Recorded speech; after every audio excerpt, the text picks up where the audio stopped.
Anokye Frimpong betwetwe nkomo. Nene wabeka yensa wo fiduam ha na enche kra. Ye be hya ase ne didi nkomo. Oye obi a chese wawe akwadare wo Asante abakosem ne mpanyinsem mu. Onim de ye ka Ghana mpanyinsem so a otiapo wo mu ankasa. Ne ye ka se Asante mpanyinsem ne nabakosem so de a ote apo ewu mu ankasa. Nti ye lawyer Anokye Frimpong. You better train come more. You better say free Asante. You free wa you be call or penny ne konfo koko penso. Ni ahwe. Ni e dia besia ene ensunsu ye bia bebem. Ni ahwe bono ni Asante nansi ye bi mo so de na ye keka nsensem bi. Ai wi nso ani ahwe achem. Na minim se e ba kwadwo mu so a motate se wusu panyini ana se pobi asomani nso antimi am ochem so. Na ye ne hwan na e ka ho asemi. Sabe lawyer. O fiduam ha. Lawyer me jidi so mpom ye. Bacha me hwe ye pa. Ye danyame ase. Ye hu ye ja enkrofo TV bi so de a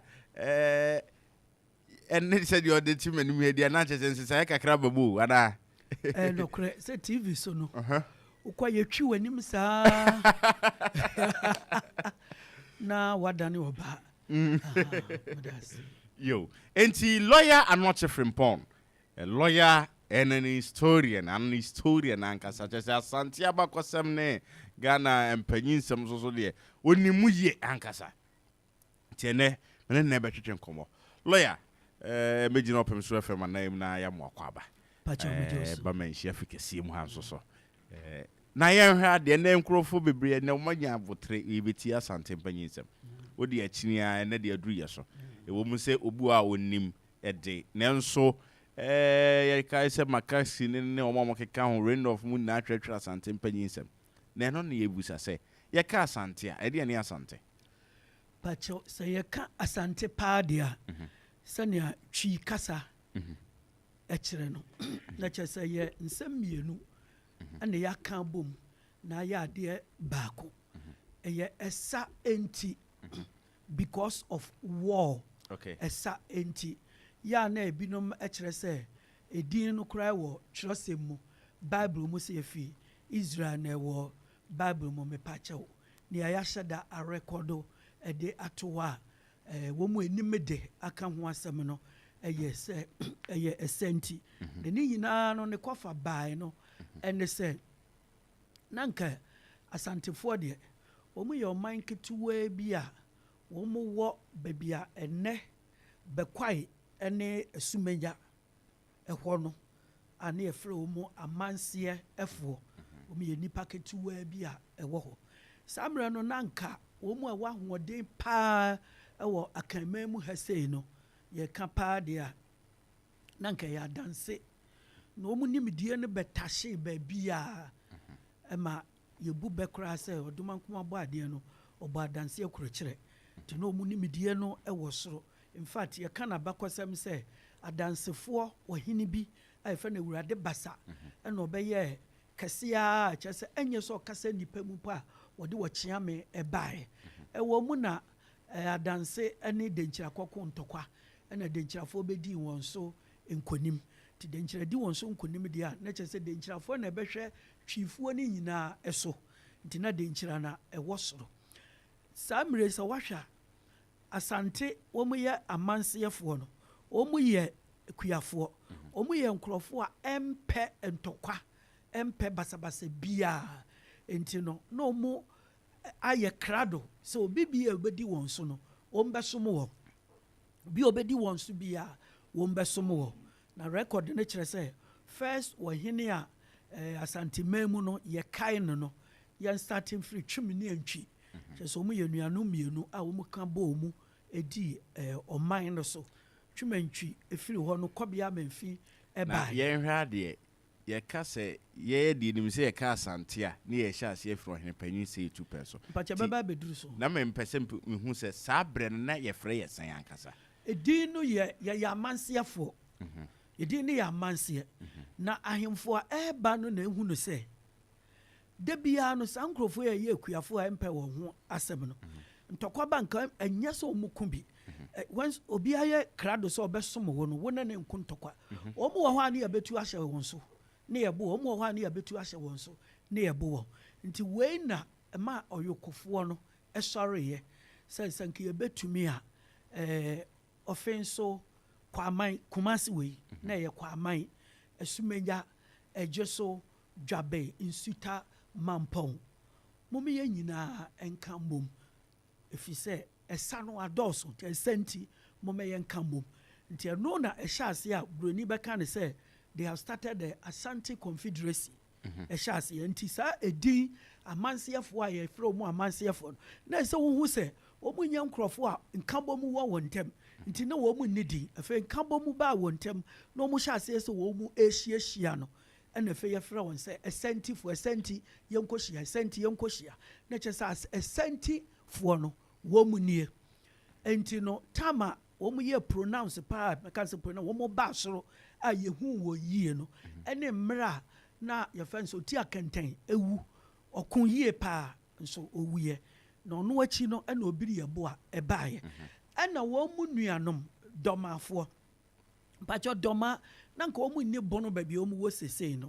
wɔn mu ne asantefoɔ te ha nyinaa te sɛ ebusua baako in fact wɔn mu ne asumenyafoɔ no yɛ ebusua asumenya ɛwɔ hɔ sisi yi wɔn nyinaa yɛ dua na ebusua baako to wɔn ho sɛ asante no ɛpagya ne mu so no na ɛsɛ wɔn bɛtu hyɛ asantefoɔ so ɛne wɔn mu ɛko ɛna yɛkum asante hene frɛ na obiri yɛboa saa brɛ no bɛka sɛ kwaman hene yɛkum no nti sɛ wote aseɛ saa deɛ ne kyerɛ sɛ fɛ nea yɛde kingdom no ɛba nti kwaman hene no yɛkum no nti na kyerɛ sɛ ɔhene wei kɔ saa mmerɛ no nso na denkyirafoɔ a ɛdi yɛn nyinaa ɛso no ɛhu sɛ asante ahyɛ ase a ɛreba soro deɛ a ɛneɛ sɛneɛ wɔn de yɛ adanse ɛne twifo ɛne wasa no ɛne dɔmafoɔ yi a no ɛsɛ yɛde bi nso yɛ asantefoɔ no sɛ obi a ɛsɛ ɔba bɛdi akonnwa ɔde hyeɛ no ɔnkɔ denkyiraman mu ɛnkɔ som nti yɛde akwadaa bi a yɛkɔwo na akwamu no ho a ɛyɛ fɛn sɛ asantehene onua baa ne ba na ɔpɛ ba a ɔbrɛ yie paa ɔmaame mɛnu ɔpɛ ba a ɔbrɛ yie paa ɔkɔɔ akwapem tutu na ɔkɔkɔ nya akwadaa no nti yɛfrɛ no wɔsɛɛ no na ɛsɛ yɛde tutu baabi nya akwadaa no nso ɛde ka ho ne din no nti ɔkɔsom wɔ denkyira ɛsom no mu no ɔkɔkɔhyia a akwapem ni bi a wɔno nso na ɔyɛ kɔmfo kɛseɛ paa wɔ denkyira hɔ a yɛfrɛ no kɔmfo Anokye ɛno yɛ ne kɔmfo din na ne din paa deɛ na nka yɛ Anokye Frimpong ɛkyɛ sɛ ɔmo bɛyɛ nnamfoɔ ɔno deɛ no wanyini na ɔsɛ tutu deɛ ɔsa na ɛna ne yɛakyerɛ mu sɛ denkyira ɔhene wɔfa ase ɛyɛ abena bɛnsuwa a sɛbi ɔsɛ tutu ne yɛsɛ ne ho ɔfɛ yie paa ɛne ne kɔdii mpamu agorɔ ɛkyɛ sɛ akwaraa ne ho daneɛ ne yɛpɛ ne atwa ne ti ɛsɛ odwane ɛde ne ti fa baabi saa mmerɛ na kɔmfo Anokye nso adwane afiri hɔ ɛfiri sɛ ne ɔyɛ ma a wɔn mu nyinaa akyi no ne yɛpɛ no aku no ne ho abɛyɛ abatan ɛwɔ hɔ nti ɔno nso ɛna ɛdi kan kɔɔ akwamu saa mmerɛ no na akwapemfoɔ hyɛ akwamu ase nti sɛ wowɔ akwamu o wowɔ akwapem ɛyɛ adeɛ baako ɛna namfofoɔ mmienu ɛkɔkɔhyia ɛwɔ hɔ ɔwɔ hɔ na ɔte sɛ ne wɔfa no yɛkum no ɛyɛ yɛfrɛ ne sɛ obiri yɛboa yɛkum no nti na ɛsɛ yɛkɔkɔ fa no ba mpatwɔmfaeɛ no ɛyɛ asafo ɛyɛ Kumasi asafo yia saa mmerɛ no nanka ɔno ne the commander in chief of Asante army nti wohwɛ din no ɛda so no a ɔhu sɛ nna deɛ yɛgyae ka 1874 yɛdefiti Asante no ɛne yɛgu asafo goro ɛwɔ Asante man mu ha na nanka wɔn mu ɛkɔko no yɛfrɛ wɔn mu asafo wɔn mu ɛdi asantefoɔ anim kɔko da bia ansa na bantama bɛba no nanka yɛ asafo nti wɔn mu na ɛkɔɔyɛ ɛkɔkɔfa a ɔsɛe tutu ɛde ɛbaeɛ nti ɔsɛe tutu ɛbɛduru Asante man mu ha sei no anaasɛ amanseɛ ha no anaasɛ Kumasi kurom ha ɛyɛ kwaman no na adwene esi n'ani so paa no ɛne sɛ kuma yɛkum ne wɔfa no kwan biara so buroni bɛka sɛ ɔde revenge kɛseɛ ɛde ba na ɔba no so ɔde nimidie kɛseɛ paa na ɛde baeɛ ɛde nimidie na meka ho asɛm ɔhu sɛ bɛsi nnɛ koraa no yɛka sɛ akwapemfoɔ yɛ nkurɔfoɔ a wɔn mu nim nyansa yɛka kanfoɔ nyinaa nim na yɛtɔ so biom ɛba na abosomsɛm a ɔhu sɛ saa mmerɛ no ne yɛni kristosom wɔ hɔ nti yɛka abosomsɛm a ma obi nwene sɛ yɛ bɔne na yɛn nso yɛnyame som no ɛno no na ɔmu na ɛdi emu akotene pa ene omu festival say ojira mo ne ade no omu na de ba ya nyina sua bi nti na your friend is on ne konfo anoche e ba no okuta sa nimidie no e de ba ne etoso biem enam se konfo anoche ne akwapem ne akwamufo na enam na sa amre no akanma mu nyina wo mu enim ekon hu nimidie yie no ene akwamufo pa wo mu se na de nchirafo di enso enso na akwamufo nso na e control south ho ni nyina e kompoa no nkranfo no nti konfo anoche fi ho ono wo se tutu fi ho oba de a na che so de nimidie kase na eba and indeed oba no akwamufo de sojafo be sa hanum edidi nachi so omo maboa na henie no na wo mu edi won anim no akwamu hine odi anim ba ya no soja ni kase no your friend no anum asamwa very good anum asamwa ti baby obetena ye no na ne your friend ho adum ya corrupting mana ba be adum on odi wonim but still nature say asante or say comfort not nyansam no wa mena ni ne ho so o ma ne hye asafo ase at that time na say comfort not say beduru ha no ye say bantema yem pagya no non kosoro kakra ensene asafo no man reason ya yen kan nipa say ya nyina nipa baako history anya se yedisi ebiem say ya na esremfo ta beboa asantefo wa kun mu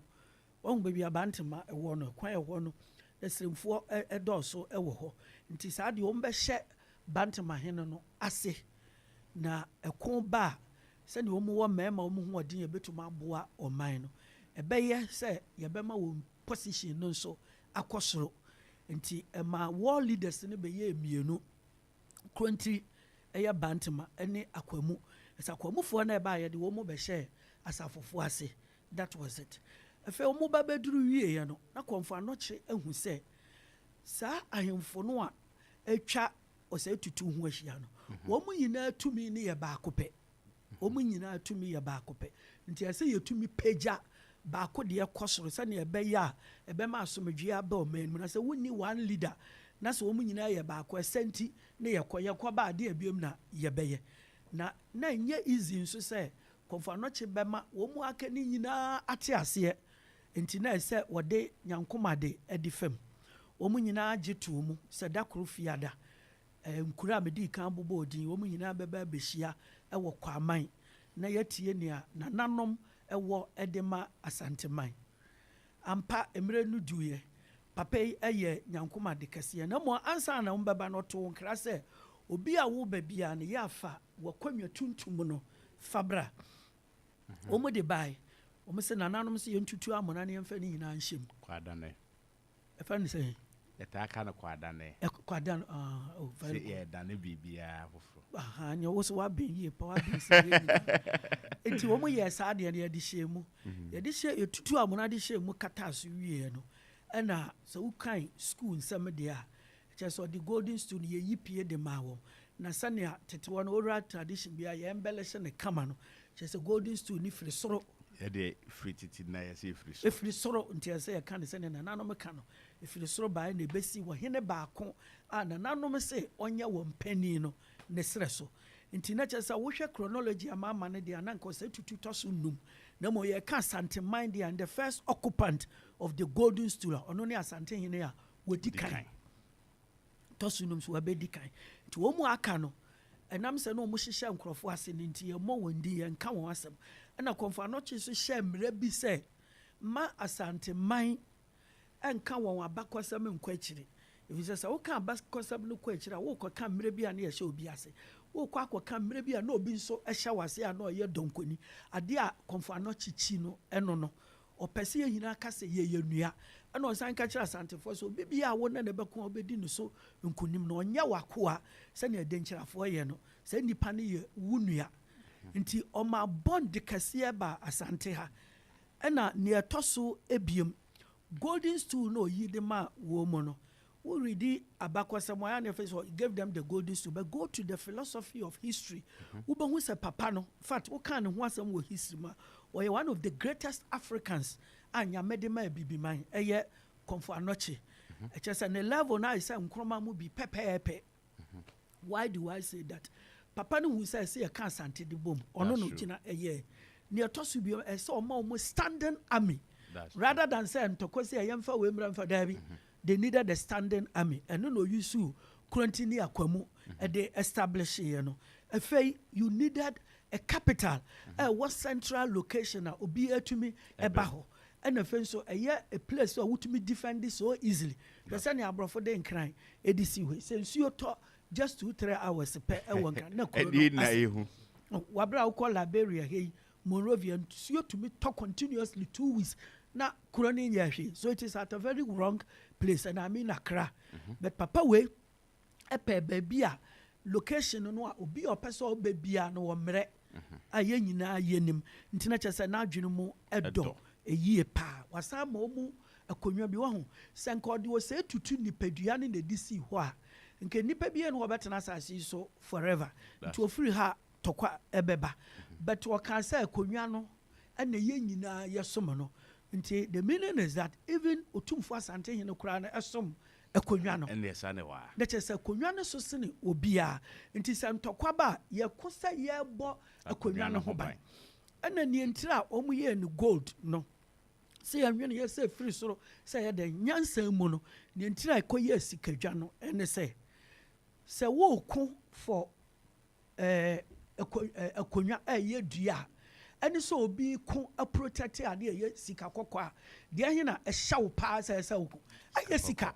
na dua de say beka so kina ye besene bi na sika de free won sa obeda na wanye bi ahye na mu nti na chese papa ne nyansa mu no edoyie papa apart from that ade ba ko a wo ye ya ye hu se papa no san nim nyansa ene festivals no sa kwasi dai ne woku dai no ma wo di si ho ade bia na esa Asantefo eye no eboa ma de bia wo mutadi ahia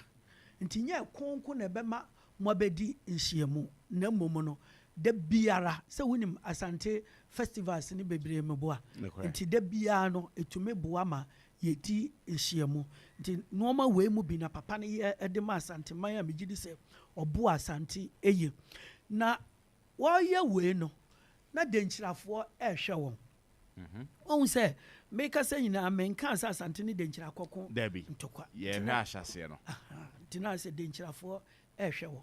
ti dako na denchira bae ede nsem ankase mienu beto Asante anim se ne edikan mudi obi asi akonwa so kra mama ya mane ne toso biem mo ne domafo akoko ntokwa and indeed yede o se tutu si akonwa no so pepepe within 2 years no one domafo ekoko ye na opam wo mu free sintro so he say amuko achirichiri kopie baby wo mu free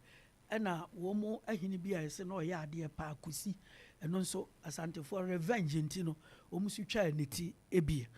anye denchirafo de se mumi yenu na hyemase na so obi abeka wona wona na ekuntokwa sanka obobo mepani na mane wanye sa enti wode wo yira modo ni obi a yira odo ni yie pa ebeba em se we de school for nkwala akora enim yede ya wa bi so aba mo hye ne gold ma obi enim se sa de hye Asantefo ebufuo ema ede ekon kase ebai ema within a year no atfe yi ase Asante eka denchira eguye ka omu ka denchira eguye no eboa Asante wono man kase bebre mu a nipa bebre mfa wadwen ko ho nyoma bi te se ne edikan denchira enim dwadie chan akanfo nyina nti abrofo ne bai no omu locate denchirafo na omu ma won tumi empower won with more arms komunim dwadie ye pa ma wo more arms omu tumi konka nkrofo no omu ton nonkofo de ma won na sabre na abrofo na ba abrofo ne dia 14 something no be see Alumina Castle ana asema me no ke 17 something na abrofo na be about 300 years na ba 300 years wo ha say nti omu nim bibia efe omu nim edwadie no titiro ye gold ne nonkodwa na omu nso enim sika ho nimedie pa echa akanfo aka ni nyina na babia na omu hwe so no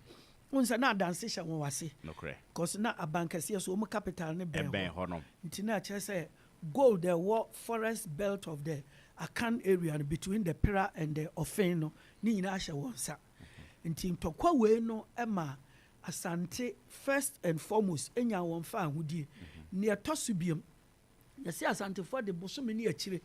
ɛna di lodi gold a ɔmunya firi abankɛseɛ so no na ɛdɔɔso yie nti ɛbɛma Asante enya sika ne ɛtɔ so mmiɛnsa gold trade no a na ɛma denkyirafoɔ control no ɛba bɛdi Asante nsɛm afei ne ɛtɔ so ɛnan Elmina Castle no a the biggest castle in Ghana and the first European edifice in the whole southern hemisphere. And who sika na brofo no etua. Won say denchirafoɔ no edifiti emfantefoɔ.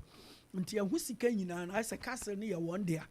Nti omu na agi who sika. Me pa cho say sika we nyinara eba bedi Asantefoɔ ensem. Nti ema ose tutu ebenya sika. Ose tutu se kai no a ye kai no so no di Asanteman edi esi ho ye kai no nso sɛ wɔno na ɛbɛko gye Asante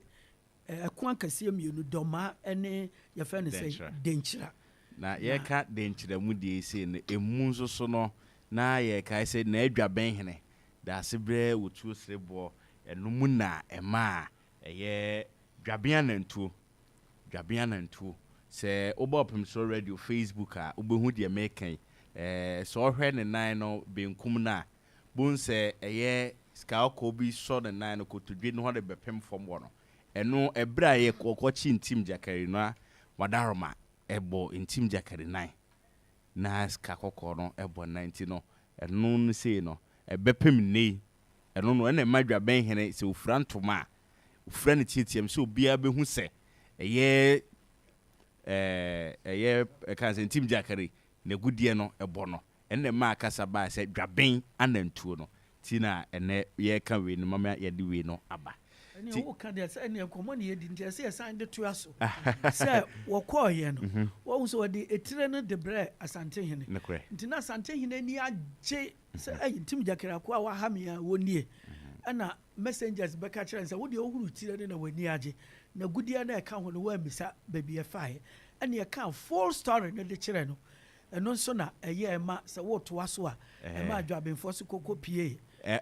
ho sabre no de na omu enya nkɔ ho na sabre no na se kompanyini nsemu a eye dwabenhene ne ono a ni Osantehene papa ekuma me kire na apiedu hene edi bom wɔ hɔ ntɔkwa dendendendende ti ye bɛbɔ hene che kuransa no mbɛkɔ na me de kasa ntuoto ntuanto aso no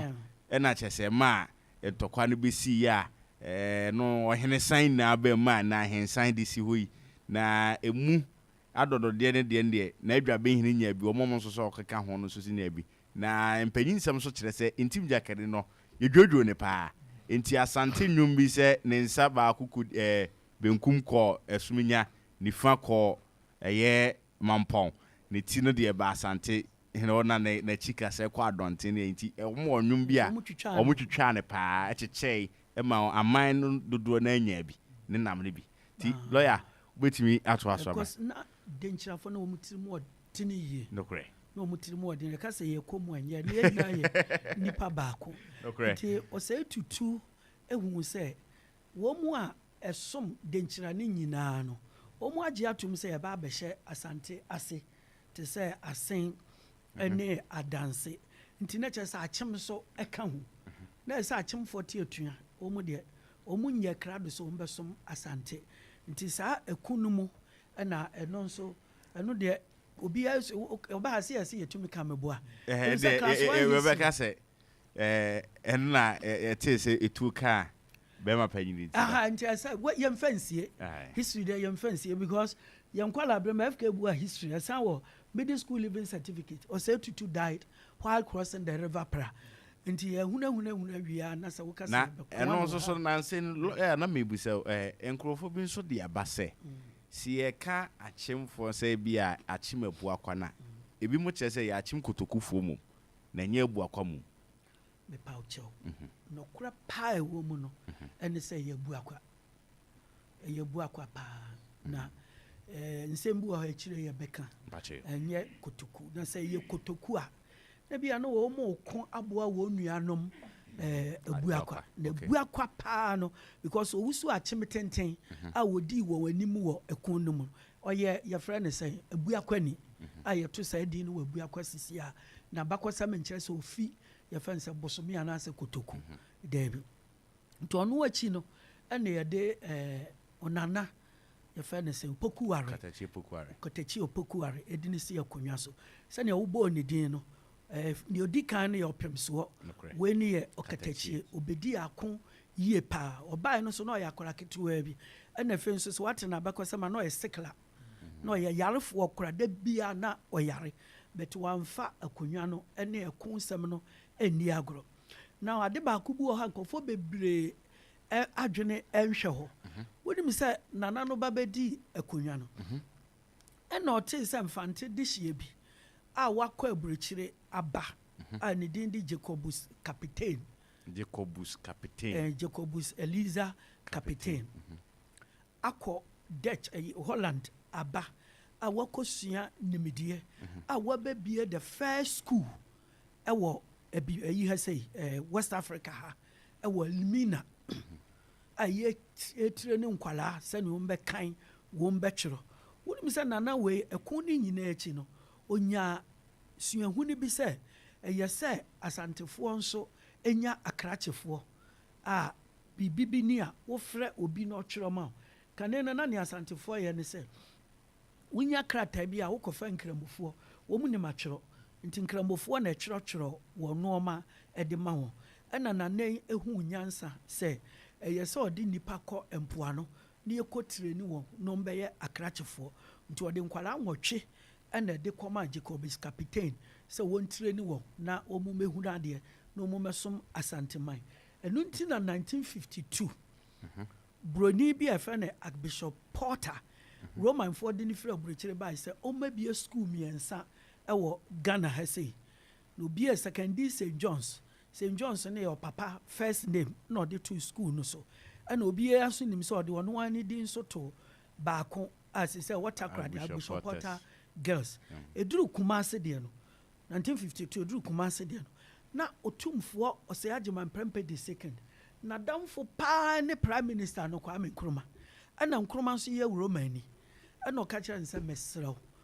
sɛbe media makɔ school a aduru akyiri na masua wɔ black history sɛ wo nana about 300 years ago ehu nyansa sɛ ɔde adesua ɛba Asante mu nti Kumasi school no hwɛ yie na wantena hɔ ma yamfa senti bi din anto so efi sɛ senti bi enu wɔ kyɛn wo nana Opokuware di first nti hwɛ sɛ yɛde sɛ din ne bɛto so nti saa secondary school na no ne Opokuware school nti the reason why Opokuware din ɛda so no ɛnyɛ te sɛ bia edin bia na yɛde to so ɛne anka yɛde wɔ sɛ tutu kora bɛto so saa mmerɛ no anaa bi ɛbɛyɛ kɔmfo anɔkye anasɛ na mmom specifically ɔno na ɔde adesua ho nimdie ɛba Asanteman mu kane nti sɛ wode school ɛbɛsi hɔ deɛ a ɛne yɛnkae saa papa no nso nti yɛnhunu wei ansa na yɛatoa so nti saa nimdie wei akyi no neɛ ɛtɔ so biam ne sɛ ɔno so yɛ obi a na ɔpɛ ntɔkwa na wɔn a ɔde wɔn bɛka ɛyi kingdom no ho no ɛyɛ Germanfoɔ ɔn so sɛ tutu no ɔbaeɛ no ɔde kingdom no si hɔ ɛna ɔde internal stability de bae na ɔno na set up the Asante constitution yɛamammerɛ ne yɛamanneɛ ne yɛbibia ne yɛkɔfa nɔkye ne ɔsɛ tutu na mmom sɛ empire ɛbɛdane empire no ɛno deɛ ɛnyɛ ɔsɛ tutu ɛno deɛ ɛstarte firi yɛfrɛ no sɛ Opokuware mmerɛ so ɔno na ɔdane n'ani ɛwɔ yɛfrɛ no sɛ Bontuko Bawule fɔ so na nka ɔmo yɛ Asante ne koko pie hɔ ɛne a wɔwin nti ɔno expande kingdom no to the western side ɛyɛ Ivory Coast a portion of Ivory Coast ɛbɛdi Asante nsɛm saa mmerɛ no mu na ɔne Germanfoɔ ɛko ntɔkwa a yɛka no abakɔsɛm sɛ sɛhwehene na wɔhwehwɛ mu a sɛhwifoɔ sɛ wɔn ni wɔ hene bi a ɔyɛ eburumorɔ na it was likely say ɛyɛ nkrɔfoɔ wei awɔwin foɔ na saa mmerɛ no na ahafo wɔn te hɔ na wɔn te na ahafo nya Asantefoɔ asase ɛhɔ na wɔn wɔ nti mmerɛ a Asantefoɔ no adan wɔ w'ani ɛko wɔ German no na ɔno ɛbɛsi wɔ w'akyi na ne esi de obi anim kunkum mmaa na ɛwɔ ha bebree because mmarima no nyinaa ɛkɔ to ɔwɔ hɔ no na ɛsɛ ɔsan n'akyi ɛba bɛko ntɔkwa na ochesi eburo emoro o maame de yekum no na mom ne ante de otumi save no o ma no mrane akuya firiye baba yes ahemfiefo no edin ma ye wira mfi history ya na ye ja no ma bi wom samre ni mu na kumase enzema Greek enzema no na omo hini free enzema na wafa osei opoku are adamfo papa mu edene nti wono na ede artisans mason for efi enzema kuro bi a enzema kasem na fa no pokezo but abrofo no fra na Princess Town edi free ho eba ha se wate se Asante hene dan na de mu no ye atakwa medan na emfata Asante hene ana Asante hene se castles no momo ho na ewo nti umbetuma me ya besibu a so metimi nti the first stone house palace you see ni se castle part se Cape Coast Castle mubi no ana sa wa hene ni besi ne pampa so edema Asante man nti momo yankan mfa nkai enzema no so nasefo ene ohene na oho no fa kwasi buadu mubua na kwasi buadu na ye boafo kansa buadu aye boafo very good ono ne nkrofo no em so onu nunu akuma ne forma kotoko kwameche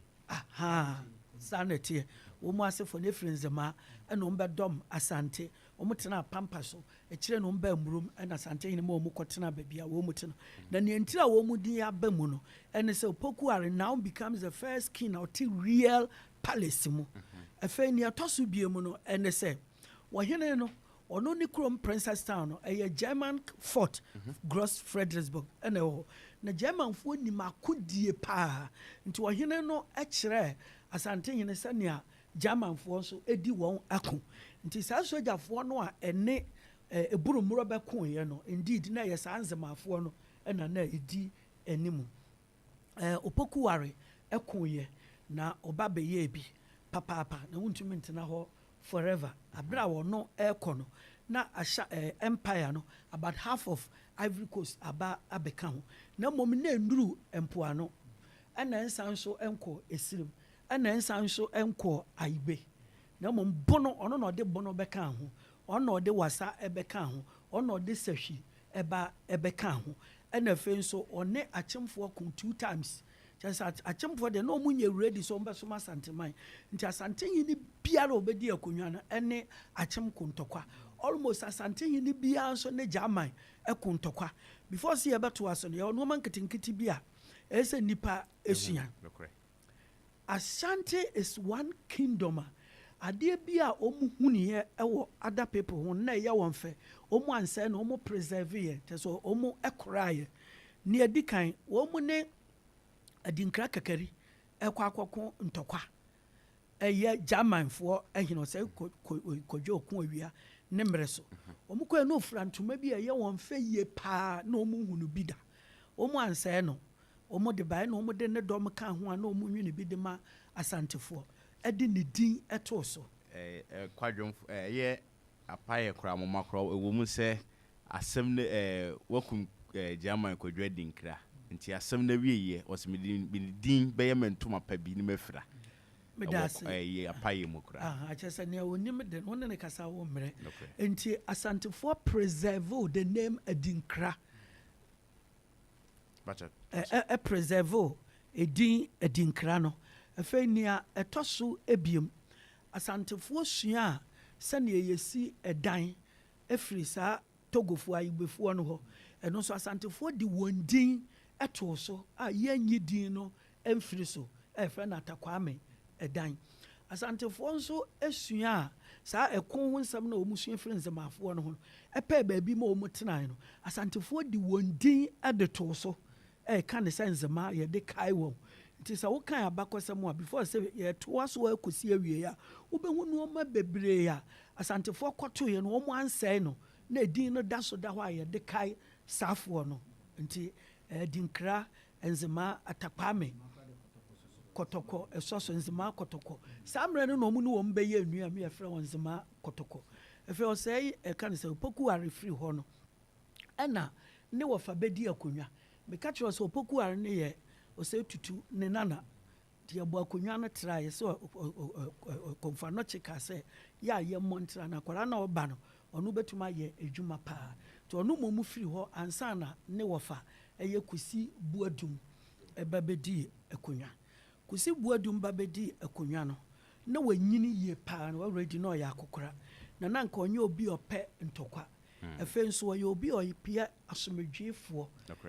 nti ohun sɛ na asantefoɔ no taa yɛ ahantansɛm bi a na ɔmpɛ te sɛ obi ne obi ka so sɛ na mo nsɛ mo firi baabi sɛ ne yɛkum mu ne yɛde mo bɛka ho ɔbrɛ saa deɛ no afei nso capital punishment sɛ obi bibi kakra bi ɛsɛ ɛkɔtwa obi ti papa ne brɛ saa adeɛ no na n'ani ɛnyɛ ho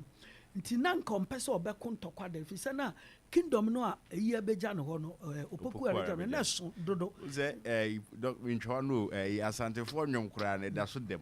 sɛ ɔsɛ tu kyekyere man no ɛso mu opoku ayɛ no ɔman no wɔ no oh fine nti nkyekyereɛ no ne ɛyi ne opoku ayɛ na asante mamie dodoɔ no agye di sɛ ɔno ɛna bie mu gyina asante man na kasa nti yɛfrɛ no wɔkatachie ɔna na ɔkuta mpɔmpɔnsuo no meboa mpɔmpɔnsuo sɔɔdo no wɔde ɛbaeɛ very good nti but that time no nyinaa no nyame boa asantema ahemfo no a ɛdi anim no deɛ na ɔmu ɛko ne asomdwe ne ɔmu nim amammerɛ ne amanneɛ nti ɔmu nyinaa yɛ bi paa yie Kwasi Buadum yɛ adeɛ na ade kɛse a wɔyɛɛ ne sɛ obi a ɔmpɛ ne ho asɛm no na sɛ Germanfoɔ adwene yɛ wɔn sɛ ɔmpɛ ne ho asɛm nti no yɛfrɛ ne sɛ nti ɔno wɔ mu ko subdue wɔ mu completely na ayifoɔ nso asan asɔre akyɛmfoɔ wɔn sɛ opoku already fiti wɔn ntɔkwa no kɔ ɔmbɛko ne kegyeti ahantan wɔ no wɔn ba ha hwɛ abira asantefoɔ de akɔla ketewa si akonnwa so no akyɛmfoɔ sɛ na panin mu wei koraa nyɛ biribi na wei ɛna wɔn di mirika ɛba ha na asantefoɔ mu hyehyɛ aborɔfo no wɔn kɔtotɔ mpaboa bi firi aborɔfo no for the first time a wɔn mu hyɛ na asantefoɔ sɛ wɔde ahantan paa na wɔde aba no ɛnu akyi no Kwasi Buadum ba bɛdi akonnwa no ɛdi ne Kusi Buadum bɛdi akonnwa no na ɛsɛ ɔpa somdwe na wɔn kɔɔko no wɔn fi sɛ ɔda hɔ kwa na wɔn akyem ne da hɔ mi ɛyɛ Benin ne Benin ɛka bom ɛbɛ atake Asante nti otumi defeat wɔ no ɛna extend the kingdom to Benin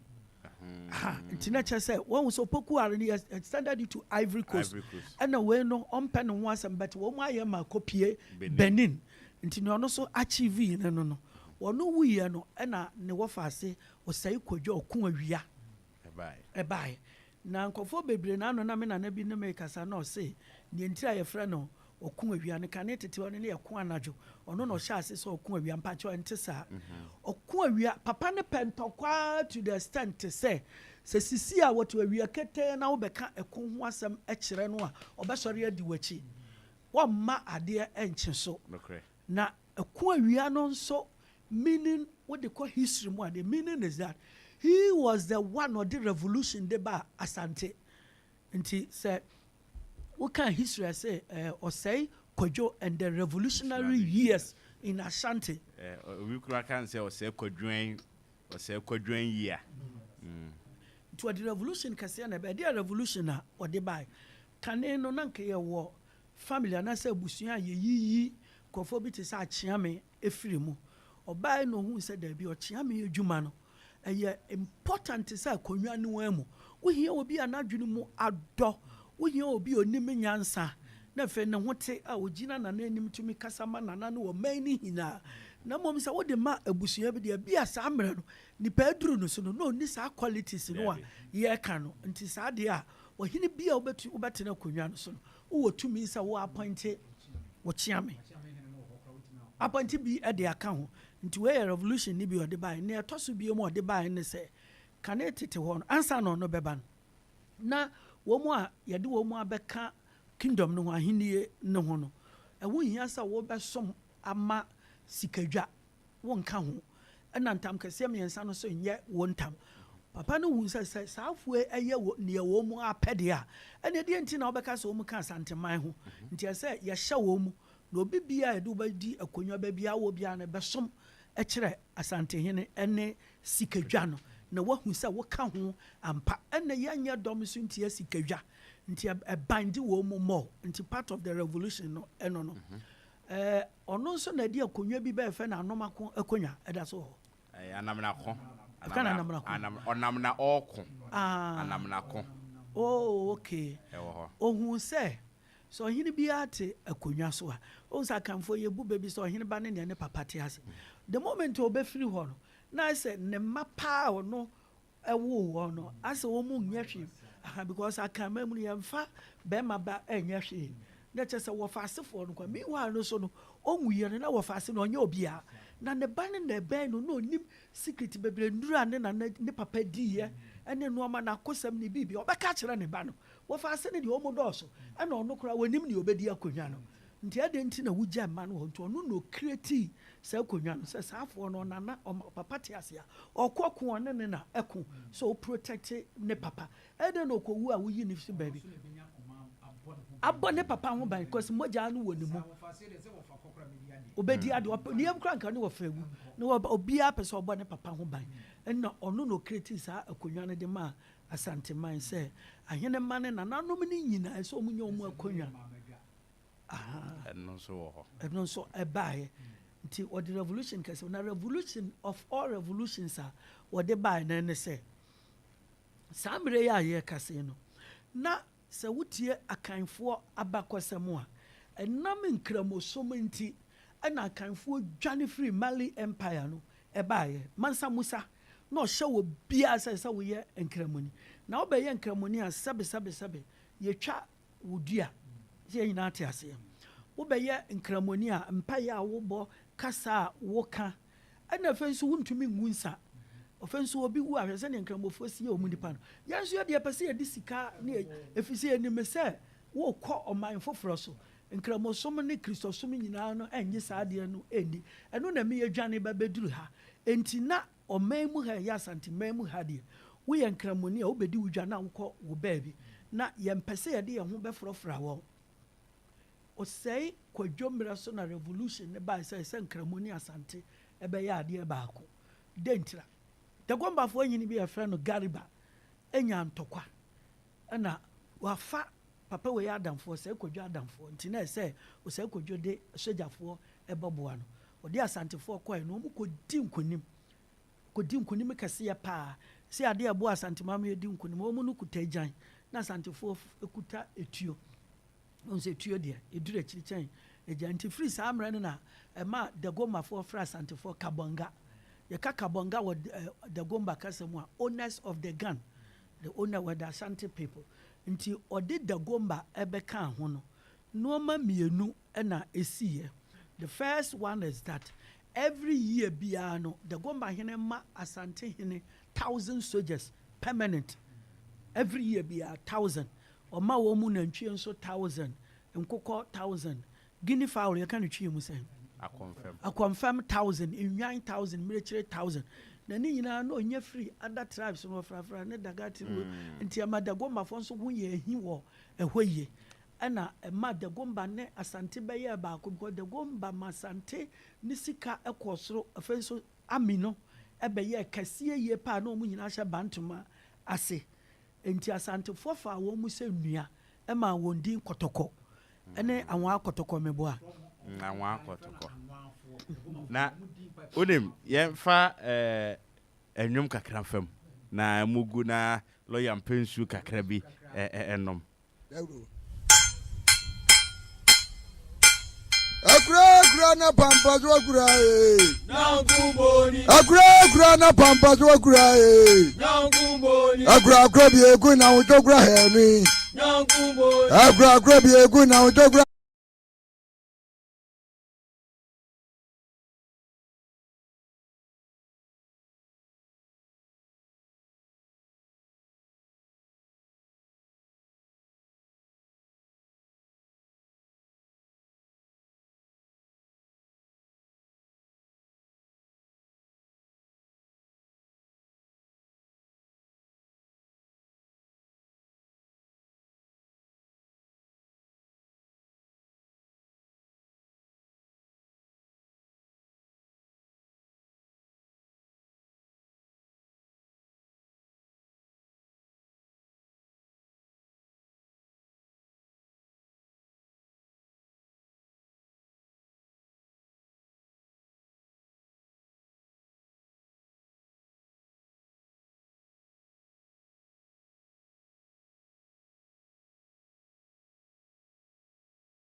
Boya yemra yenim kakra. Very good. Yemra yenim. Say obi te Ghana. Yaka kon ne nanom kon. Asante hene prempe the first. Yenhwe efiri ho na eba no. Very good. Pacho prempe the first. Yɛde ne bɛsi akonnwa so no ɛde problem kɛseɛ paa ɛm sɛ asanteman ni nyinaa ɛdim na yɛtu kofi kakari afiri adeɛ so yɛde mensa bonsu ɛbɛsi so a ɛko a ɛsɛ ɔko no wamɛyɛ ho adwuma ɛdin no so yɛhyɛ da na ɛde bonsu no ɛde maa no sɛ wɔmmra mbɛyɛ te sɛ ɔsɛ bonsu wama mbɛdi ho adwuma ɛma yɛtu no afiri adeɛ so yɛtu no firi adeɛ so a nipa yɛsɛ yɛde ne si akonnwa so yɛfrɛ no kwakudua di first adaduanan pɛpɛɛpɛ wawu yɛde kwasi akonnwa so adeɛ bɛkyi mu akɔgyi akonnwa no na wawu yɛsɛ yɛnsa nkɔfa kofi kakari mmra ɔno nso adeɛ bɛkyi na wawu nti na kyerɛ sɛ ne yɛsi asanteman mu ha no ani ɛnyane yie saa mmerɛ no mu no ɛyɛ 1888 no na ɛyɛ 4 years after Berlin Conference 1884 Berlin Conference dwene ho sɛ they will partition Africa among themselves European countries na bɛkyekyɛ abibima mu nti na ɛsɛ yɛde Asante ba bɛhyɛ aborɔfo n'ase by force nti ne yɛsi wɔ aburokyire no Asantefo de wɔn ti wɔn baabi wɔn nim ho hwee nti ɔhene anana yɛkya ɛde ne si akonnwa so saa mmerɛ na civil wars bɛbɛɛba no so ɔhema no tumi gyina paa one ɔhwɛ control ahemfie no ɛbɔ biribiara ho ban ɛna ɔno nso hwɛ ma Asante asammerɛ no ne yɛ defeat wɔ no ɔmutumi continue so ɔmo ne ɔmo nuanom mfantefoɔ ne coastal people ne nyina ɔmo relationship bɛyɛ fine na ɔmo adi dwa nti saa nyansa a na ɛwɔ ne tirim no ɛna yɛ nyina anim sɛ yɛ maa no abɔdin ɛkyɛ a ɔyɛ dɛn oyi akwan ka maame ne yɛ bi paa ne fɛ ɔde ne ba prempe the first a wɔno ara so ɛyɛ kwakudua the third because the second no the first yɛ no wawu dada ɔnsa na mensa bonsu ɛba nti wei ɛba bɛyɛ yɛfrɛ no sɛ the third nti the third no ɔno ara ne prempe the first 1896 ɛna Broni a yɛfrɛ no Governor Maxwell ɛba ha sɛ wɔne no ɛba bɛdi nkitaho bɛn na ɔkyerɛkyerɛ letters nkrataa ɛde ma Asante hene na ɔkyerɛ krataa bi a na waka kyerɛ ne sɛ adeɛ a mɛhwehwɛ no woanyɛ amame a mɛtu de nipa foforɔ asi so na Asante ama mmerɛ mu no nyɛ obi na ɛde ɔti ofiri baabi na ɔde Asante hene si akonnwa so ɛna sɛ bio Asante hene so yɛntu no nti na sɛ aborɔfo no nte asantefoɔ no ase afei nso wɔdimande sika bi wɔhu sɛ sagrante wɔ no a Kofi Kakari olusuiɛ no yɛsɛ asantefoɔ ntua 50,000 ounces of gold na ne yɛsɛ nka papa no te ase no ɛyɛ Kofi Kakari mmerɛ so na ɛsɛ wogye wo sika ɛna woanye na akonnwa no atoa so a bɛduru prempe the first nti wɔno deɛ sika bɛɛ na wɔwɔ ɛde ma Broni baa sɛ ɔba abɛgye sɛ sika no na ɔmo de ɛdɔm mpempempempem over 20,000 soldiers ɛna ɛde bae saa mmerɛ no so na sɛnka history no toa so bɛduru this level anka wobɛhu sɛ Asante akɔ civil war kɛseɛ paa ɛma soldiers no akɔ fam koraa ɛna emu nso akyekyɛ wei ni wei a wɔn sɛ yɛ kuma so koraa fira yɛn nkɔ wei yɛ sɛ yɛn wei yɛ sɛ saa mmerɛ no mu na Broni no ɛbaeɛ ɔde soldiers over 20,000 Asantefoɔ ani ɛni wɔn ho soso mbɛko ntɔkwa biara afei nso saa mmerɛ no na ne yɛ invent pistol tuo nketenkete no nti ahemfo no baabi a wɔn tete no aborɔfo sogyafoɔ no coastal troops ebi firi Jamaica o ebi firi Gambia Sierra Leone Nigeria ɛde Congofoɔ nyinaa ɛbae sɛnea wɔn nɔmba no ɛbɛboro Asanteman so na wɔn bɛtenatena ahemfo no mu nti mmerɛ a yɛka sɛ nana no ɛsɛ otua sika no kwan biara so na wohwɛ the value of that amount of money ne na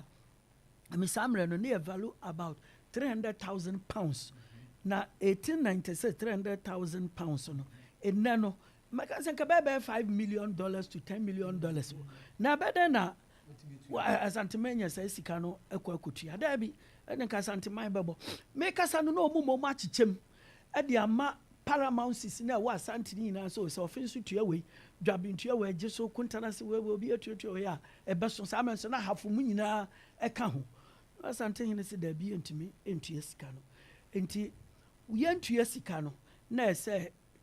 yɛkyerɛ Asante hene na nyɛ sɛ yɛsɔre yɛ na yɛkyerɛ no sɛ Asantefoɔ no ehu nyansa paa saa mmerɛ no na ɔmo yɛ ɔmo adwe so ɔmo bɛko ntɔkwa nka yɛkum Asante hene ne ahemfo ɛwɔ nyina because baabi a na Asante hene ti aborɔfo no bɛtenatena ne nkyɛn saa na pistols ɛhyehyɛhyɛ wɔn ho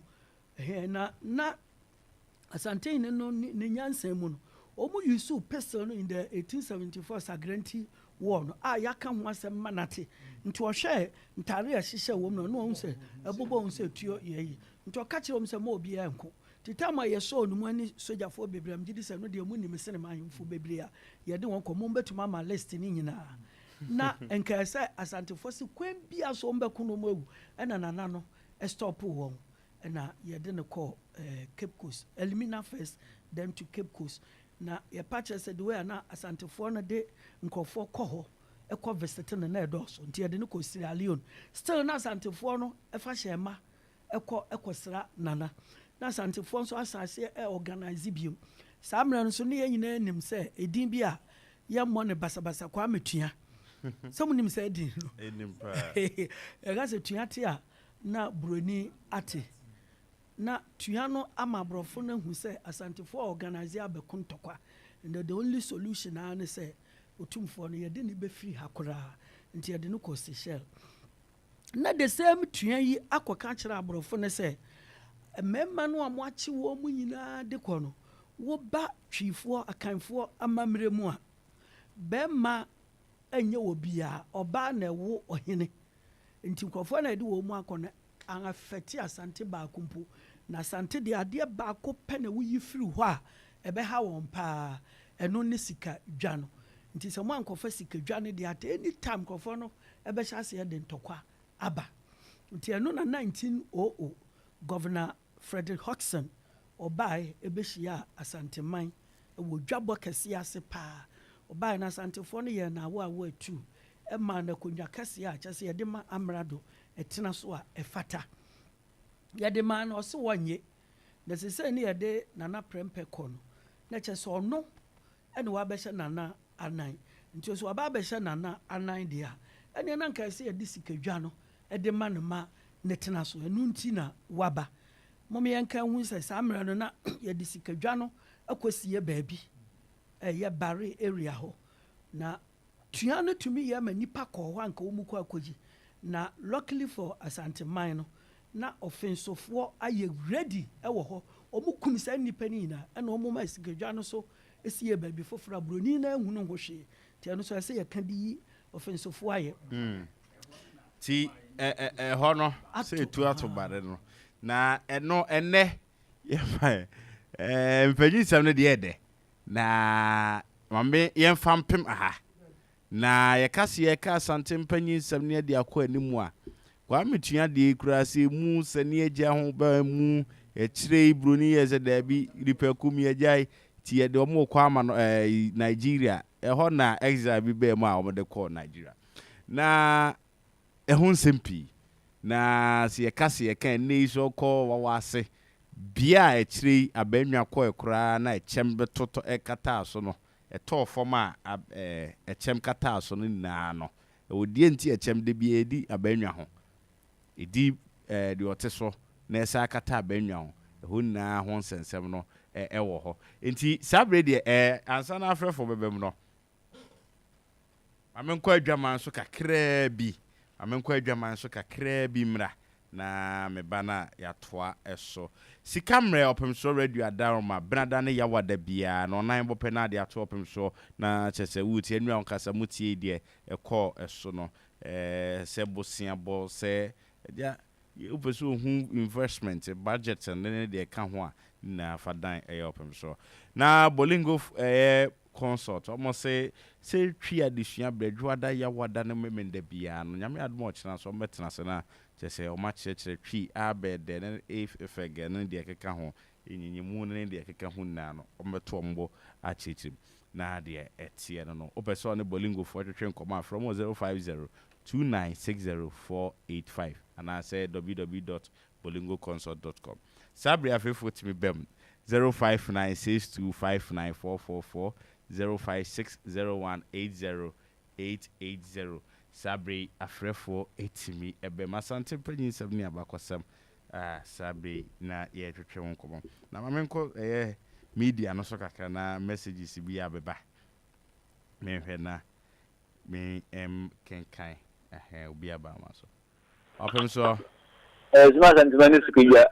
akwesi ya ko amape ene de wan fuma nko adan ma se eba jo zia de mafuro wan amape yo esa ndiye ba de pao yo ese mpenufoni ya de kuma eji asantimani akaman si ho pa yanku ko chira lo ya no o ka ba ko samna chire the was that's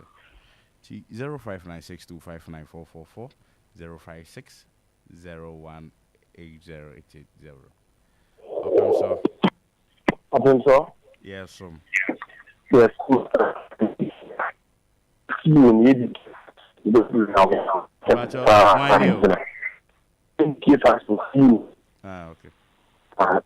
why the idea is mental capacity Asante wadio I think we say no Asante the commentary yes ja the see and the day that Asante bia ye na Asante kwada we say ya wade and then me about say me we ma dey na phone ya na hunu ya na TV no na ni pa I didn't tell about it am open show for na lawyers already say no onye na djumi won kire won nwoma onye won cassette audio na mo for pen drive so na Adomankomasem ya bi na yoti abetudi eki said that 0596259444 056 opem so it's not fun oh so e chan kejetia I'm sure so that I can't me say will be a program say no nim there omele I say one son wa boa ona but I'm sure need to we dey pa and I see there I'm sure and I say no adaru me guru you sika they say ko to petrol na say ya take ya to kakra o and no na ya dey boa amachine na afi room and about for tika kune and obi so akolia amemwa omu nyina na do mu ye di aboga na fom amachine amene tight tax the ni nyina ye tia so so ye huro de niya amisha mi to obinda opem so yes Asante man ofa nana na mo to say nyame adomo na so ofa me jama se twehwefo ni yesu ye hu ye papa nyame yas mama nchana na bo na ko bi ni na na fani na tiwa e wo bi poso na fa so ko fo bi bio krum ni na ne bo mi nsa ne du so he ni chia wo mo apa hin so ye twehwe hin na no chia mu nyina no fa si e bi no fa si ya twehwefo adigi o we ni fie ya fra mi se information no mu ntie na bia tu wo mu ntie na mi ye du wo fie na mi wo shiga mo ni siem panyin se nti mo ho papa ami agina kotoko o se ni chia o manu pa na nemo manyema bi a wodi nkwa wate a o de ye juma na mi nka mo ho kwa me mo ba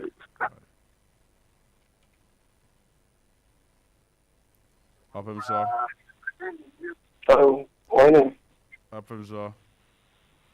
Open so yes Asante madam mamu nyina machi mo madam mo tu po che mabunsu na me ka se fra na kum yeti natural na bo me cha me sha na tribia o ka o ne wo akosa ene mo djuma pa mo ye madam ma panyin se mi na papa ma penalty because when pages bi o ha me share to me platform so am tete ni kaka na menya akwanya idie na ka mepem se ka history no ntada ya nka omonye no information dey because akubia no ene di Asante fo ne fini also share ebi ebu afo mo fi ebu at time do my na no obi ni friend of cheme sikisi already ka set lamp yeah me kumfo ne man baby tonight into benin sem no samo start ni ye ma ya yes questions bi be ti mebusa and now ba be to no so the entire ma for him if you are my band my because of the one to me more than be a boy by our man the almighty be charity and then the copper I don't buy if you are ma continue by and madam Kaboyano one after the other that be a house lawyer and companies and their work and also the two one is to me when the was a check ebi na akoka anamna ko bi onamnoreko eyampa the people you ko wi na ko ko ani kriti sa no onamnoreko aba ya honso ni nya first Asante ma and man nti ye bi anto akobo ebo anamna ko gini emu ba na ba je puti zone nkonson nti wadaroma ye be pese ka bibi o ha kamba na one after the other minister lawyer onim de pa to ne bo aso say ye ka ohini bia ne mpanyin sama ye beti menya mpanyin sam bedo because ohini bia ne obaya ohini ko e born na show another indicate ama Ghana ha ka na enyi na obi ewu say Asante ne emu bie na nya ntro na echa okay madaroma intimate mo say obema lawyer ta ba biu kebe bo aye pa madaroma ni tie me damase pa no so ne edima mo ye da senso na bon okay na de etie eno no na bunsu ye de fridge man bisia mante ofa ase brakwa me amen fa ba ku na ye fa fridge man ese yeah just say we fa che so the other bia na have ni say sa ya san tuan kwa ni e boni tiri so ya san tuan kwa nka schedule no ke ya hunu nka abrofo no de koi because adie barka se akono and start first wo ba wo ji ka tu tuanya fra ne wa no kre afeso hima e di ka to barka si tuano first just ahima ni nyina ya tisa ne ko ya no ani e so wo mu nya ba hiamu omu ba hiamu no anu om tise wujafo bokumu wai sabi de mi firi obim nti mi firi nyina yo sawa unu de American yeah ona Asante forecast one okoti tuyi kwa bitia kanino na kwa bitia wa be dina die wo kuro mo wo ma